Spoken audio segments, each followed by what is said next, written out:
Janggal, keluarga dan tetangga curigai pelaku pembunuhan dua anak SD di Bengkulu tak hanya satu. Janggal, keluarga dan warga sekitar curigai pelaku pembunuhan dua anak SD di kota Bengkulu tak hanya satu orang. Dua anak SD yang sejak sepekan hilang ini ditemukan dalam kondisi mengenaskan dalam karung di septic tank pada Senin, 21 April 2025, dan muara Sungai Jenggalu pada Minggu, 20 April 2025. Atas kasus ini polisi menetapkan PT, remaja usia 17 tahun sebagai tersangka pembunuhan dua bocah SD di Bengkulu, pada Selasa, 22 April 2025.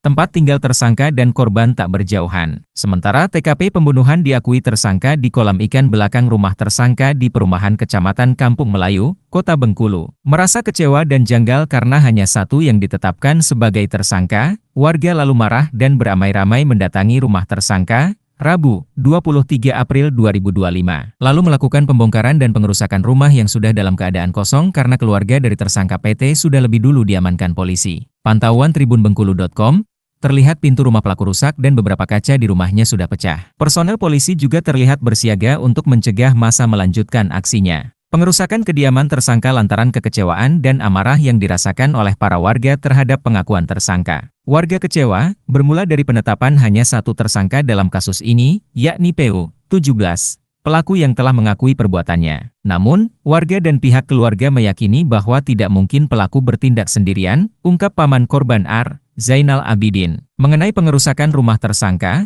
Zainal mengaku telah melarang warga untuk melakukan hal tersebut, namun warga masih tetap bersikukuh. Mengenai pengerusakan saya sudah melarang, namun warga masih tetap melakukannya. Saya cuma minta pihak kepolisian mengusut tuntas kasus ini dan saya belum percaya pelaku itu cuma satu orang. Saya punya banyak bukti, kata Zainal. Ia menuturkan bahwa di dalam hatinya masih merasa ada yang janggal. Kalau di hati saya masih janggal, saya tidak yakin kalau pelakunya tersebut hanya satu orang. Kalau diminta untuk menyiapkan saksi, pihak keluarga siap, bebernya. Salah satu yang membuat keluarga korban merasa janggal adalah ada salah satu warga yang melihat ayah dari pelaku tersebut bolak-balik mengambil daun sereh. Selain itu, setelah mendengar pengakuan dari anak pelaku tersebut yang menyebut telah membunuh, itu korban sedang berkomunikasi dengan warga yang melihat kebetulan korban itu sedang meminta jambu, terangnya.